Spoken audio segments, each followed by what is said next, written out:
Tara bro, luto ulit tayo. Day 2, pampapayat serye. So guys, start tayo dito sa baka. Ano nga bang menu ko? Beef nga! Tagalog to ma! Mama talaga. So, ayan. Start tayo dito sa lean beef. Actually guys, simple lang to. Isang baka. Ayan. Ito lang natin. Ano to guys? Lean beef from Costco. Costco! Baka naman. So, ayan. So, gusto ko muna tinubusta yung baka. Bustahin muna natin. Sige, PRB. Then, season with pepper. So, ayan guys. Hindi kasi ako ang dami paminta. Kaloka.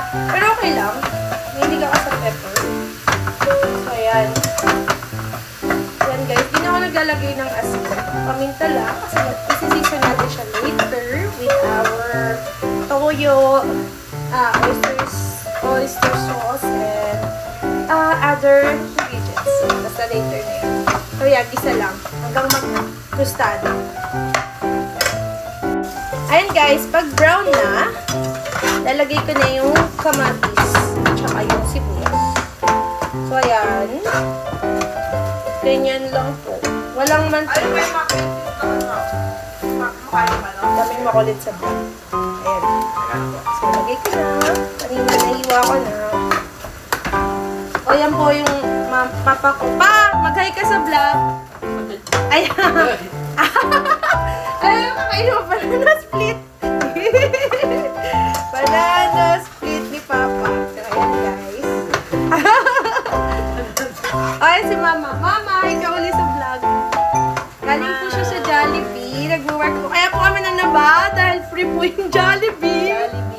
Kasi po tinatapon lang po nila yung chicken. So, inuwi po ni Mama. Thank you Lord, ang dami namin chicken. Kaso na nakakataba talaga. Kaya ba, mac and cheese. Adobo rice. Adobo rice. Pinapo ng tira. Pero guys, ano yun? Goods yun. Grabe guys. Sayang po. Kaya thank you Lord. Kaso lang guys, kailangan natin mag-control. Nananaba na ulit tayo. So kaya diet meals again. Ay Daddy! Hi ka naman sa vlog ko. Hello! Hello! Teka lang. Para bukas na po to pagkain. Tapos malalagyan. Ay, hindi. Mamaya na itong kulay. Ano lang po muna. Ito, oyster sauce. Lagyan na oyster sauce. Actually guys, madali lang naman talaga yung mga diet foods. Mekos-mekos lang.